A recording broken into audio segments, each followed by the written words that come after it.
L'idée, c'est effectivement d'utiliser cette table ronde aujourd'hui pour échanger librement justement sur cette question, sur ces différentes questions autour de la politique de la métropole.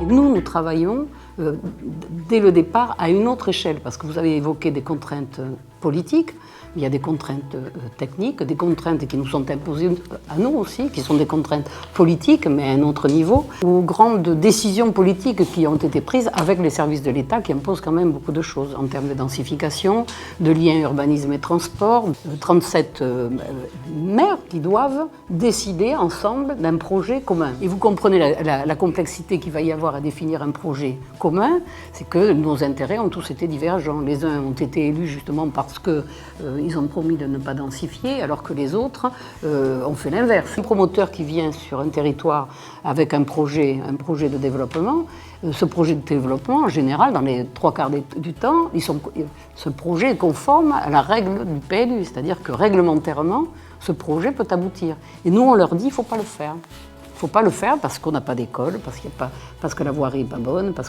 Et ça, ce sont des responsabilités de la collectivité. On a un territoire unique, on a un climat unique, donc théoriquement, on devrait avoir des immeubles uniques.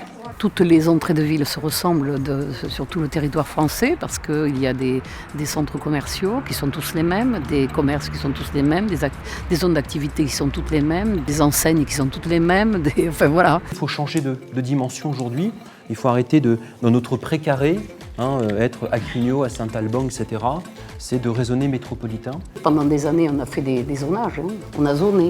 On a dit, là, c'est de l'industrie, là, c'est du commerce, là, c'est de l'habitat. Et maintenant, on fait marche arrière. Si vous regardez les textes politiques de la ville, il n'y avait pas le social. La politique de la ville, c'était simplement du renouvellement, rénovation urbaine, la réhabilitation.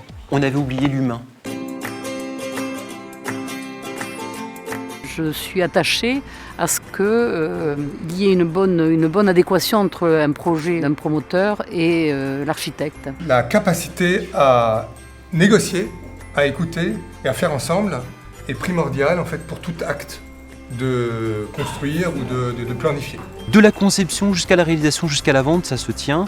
On a besoin d'un bon architecte. Seul, le promoteur ne fait rien. Surtout pas les opposer. Au contraire, c'est un tandem. Et je trouve justement que c'est ce tandem qui est important. Je vois qu'il y a énormément d'envie, ça foisonne, beaucoup d'idées, une nouvelle approche de l'urbanisme, également paysagiste. Je trouve qu'il y a une envie nouvelle de travailler différemment.